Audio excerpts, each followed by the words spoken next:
अस्सलाम वालेकुम। क्या आप मेहनत तो बहुत करते हैं लेकिन रिस्क में बरकत नहीं होती? क्या पैसा आते ही ख़त्म हो जाता है?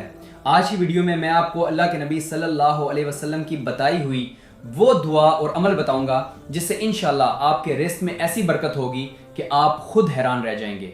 हदीस मुबारक में आता है कि जो शख्स ये चाहता है कि उसके रिस्क में वुसअत दी जाए और उसकी उम्र लंबी की जाए, उसे चाहिए कि वो सिला रहमी करे, यानी अपने रिश्तेदारों के साथ अच्छा सलूक करे। दुआ, अल्लाहुम्मा मकफिनी बिहलालिका अन हरामिक व अगनिनी बिफज़लिका अम्मन सिवाक। तर्जुमा, ए अल्लाह मुझे अपनी हलाल करदा चीज़ों के ज़रिए अपने हराम करदा कामों से बचा ले और मुझे अपने फजल से अपने सिवा हर शख्स से बेनियाज कर दे। कसरत से इस्तगफार करना रिस्क के दरवाजे खोल देता है। कुरान पाक में अल्लाह ताला फरमाता है कि जो इस्तगफार करता है अल्लाह उस पर आसमान से बारिशें बरसाता है और उसे माल और औलाद से नवाजता है।